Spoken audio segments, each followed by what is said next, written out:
Subscribe करें हमारे YouTube channel को और बेल आइकन को प्रेस करें हमारे लेटेस्ट वीडियोस को देखने के लिए।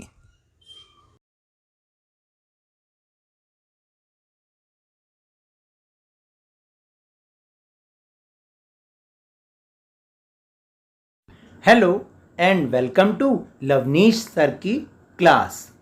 आज की ये शिक्षा निदेशालय राष्ट्रीय राजधानी क्षेत्र दिल्ली की वर्कशीट नंबर 25 जो कि क्लास 9 के स्टूडेंट्स के लिए है, यह भी रूसी क्रांति से ही ली गई है, जो आपके इतिहास का पाठ नंबर 2 है।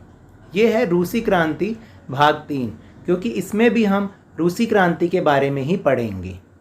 तो सबसे पहले जो हम टॉपिक पढ़ेंगे वो है रूसी क्रांति के दौरान सामाजिक और आर्थिक बदलाव। सामाजिक का मतलब कि वहाँ के समाज में क्या बदलाव आए, और आर्थिक मतलब रुपए पैसों से संबंधित या काम धंधों से संबंधित क्या बदलाव आए। शुरू करें मेरे साथ।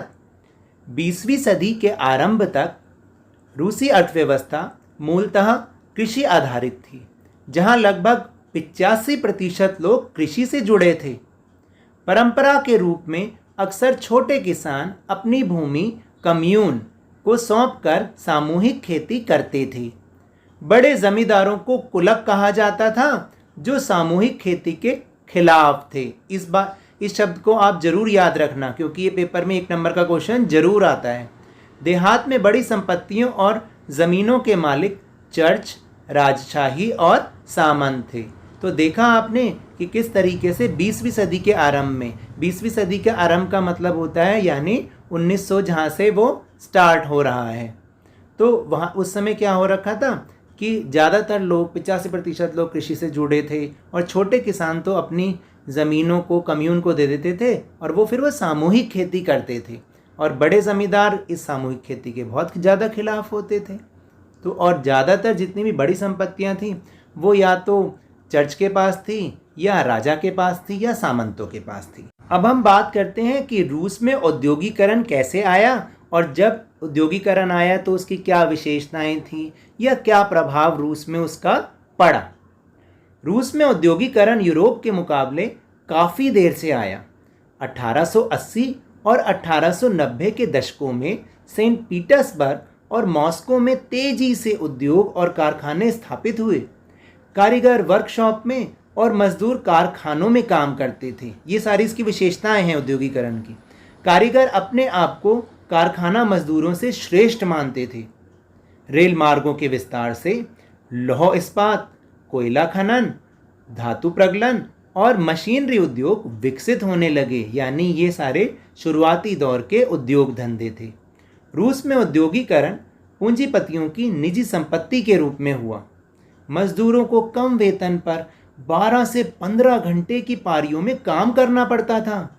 महिला कामगारों को पुरुषों के मुकाबले कम वेतन मिलता था। मजदूरों की दशा बहुत ही शोचनीय थी। उनमें अक्सर बेहतर सुविधा और अधिक वेतन के लिए बहुत ज़्यादा असंतोष रहता था। इसलिए मजदूर संघ भी बनाए जाने लगे, यानी यूनियंस बनाई जाने लगी, और मांगों को लेकर हड़ताल और प्रदर्शन होना अब आम बात थी।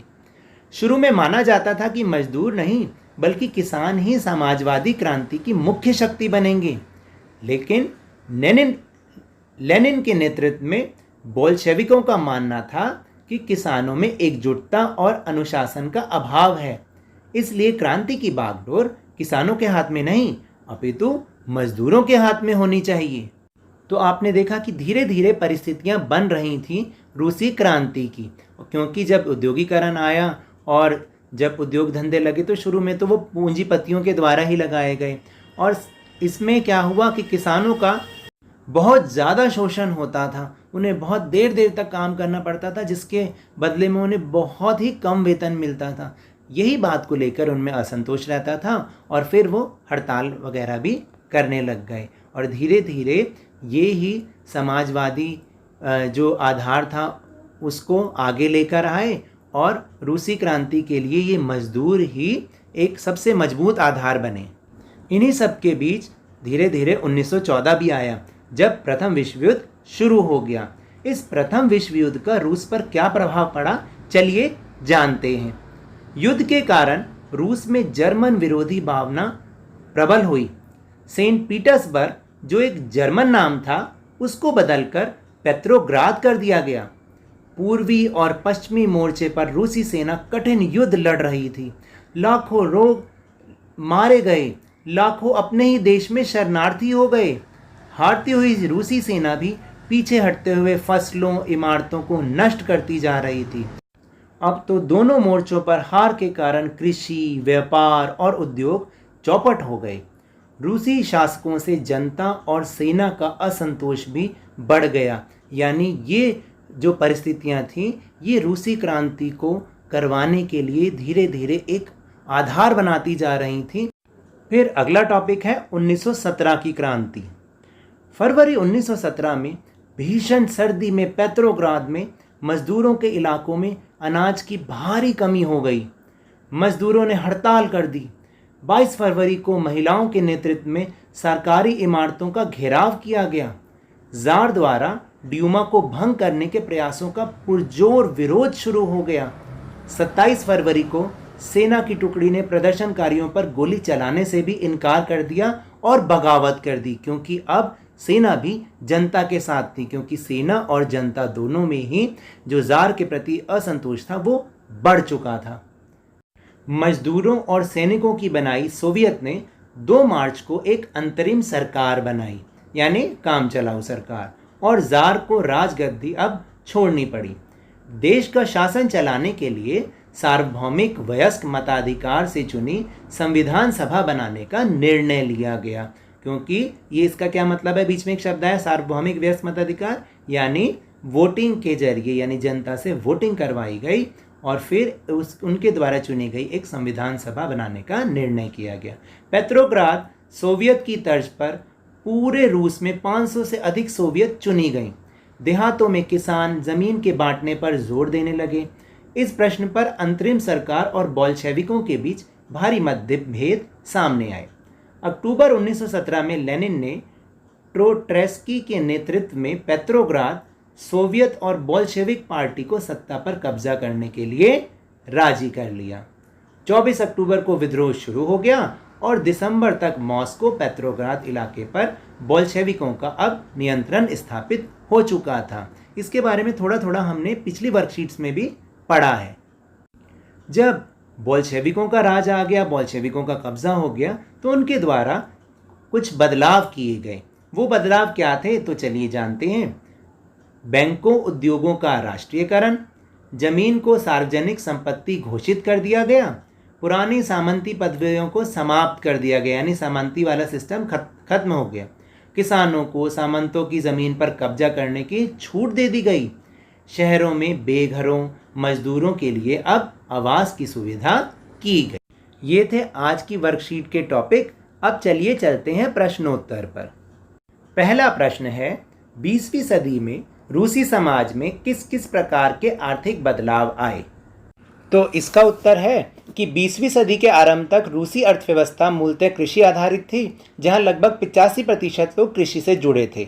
नंबर 2 पॉइंट के रूप में आप लिखेंगे कि परंपरा के रूप में अक्सर छोटे किसान अपनी भूमि कम्यून यानी मीर को सौंपकर सामूहिक खेती करते थे। चलिए अब चलते हैं प्रश्न नंबर 2 पर। रूसी औद्योगिकरण की मुख्य विशेषताओं के बारे में लिखिए। इसका उत्तर भी हमें वर्कशीट में मिल सकता है। सेकंड पैराग्राफ में से हम इसके उत्तर को ढूंढ सकते हैं। तो देखिए 4 या 5 पॉइंट लिखना सफिशिएंट होगा। देखिए पहला पॉइंट ये बन सकता है कि रूस में औद्योगिकरण यूरोप के मुकाबले काफ़ी देर से आया। 1880 और 90 के दशकों में सेंट पीटर्सबर्ग और मॉस्को में तेजी से उद्योग और कारखाने स्थापित हुए। नंबर 2 पॉइंट, कारीगर वर्कशॉप में और मजदूर कारखानों में काम करते थे। नंबर 3, कारीगर अपने आप को कारखाने मजदूरों से श्रेष्ठ मानते थे। नंबर 4, रेल मार्गों के विस्तार से लौह इस्पात, कोयला खनन, धातु प्रगलन और मशीनरी उद्योग विकसित होने लगे। और नंबर 5, रूस में औद्योगिकरण पूंजीपतियों की निजी संपत्ति के रूप में हुआ। इसके आगे भी आप बहुत कुछ लिख सकते हैं, वो आपकी इच्छा पर निर्भर करता है। ये अब चलते हैं प्रश्न नंबर 3 पर। प्रथम विश्व युद्ध ने रूसी क्रांति के लिए किस प्रकार आधार तैयार किया? तो जो तीसरा पैराग्राफ है इस वर्कशीट का, वो इसका उत्तर बन सकता है, जो है प्रथम विश्व युद्ध का रूस पर प्रभाव। यही वो परिस्थितियां थीं जिन्होंने रूसी क्रांति के लिए आधार बनाया। इसे आप पॉइंट्स में लिखेंगे, ये याद रखिएगा। जैसे युद्ध के कारण रूस में जर्मन विरोधी भावना प्रबल हुई। दूसरा पॉइंट, सेंट पीटर्सबर्ग जो एक जर्मन नाम था उसका नाम बदलकर पेट्रोग्राद कर दिया गया। नंबर 3, पूर्वी और पश्चिमी मोर्चे पर रूसी सेना कठिन युद्ध लड़ रही थी। नंबर 4, लाखों लोग मारे गए और लाखों ही अपने देश में शरणार्थी हो गए। और नंबर 5, हारती हुई रूसी सेना पीछे हटते हुए फसलों इमारतों को नष्ट करती जा रही थी और दोनों मोर्चों पर हार के कारण कृषि, व्यापार और उद्योग चौपट हो गए। फिर नेक्स्ट पॉइंट, रूसी शासकों से जनता और सेना का असंतोष भी बढ़ गया, जो कि रूसी क्रांति का आधार बने। तो चलिए चलते हैं प्रश्न नंबर 4 पर। बोल्शेविकों ने अक्टूबर 1917 में किन किन बदलावों की घोषणा की? इसका उत्तर मिलेगा हमें अपनी वर्कशीट के सबसे लास्ट पैराग्राफ में। क्या क्या परिवर्तन हुए इसको भी आपने पॉइंट में लिखना है। बैंकों, उद्योगों का राष्ट्रीयकरण। नंबर 2, जमीन को सार्वजनिक संपत्ति घोषित कर।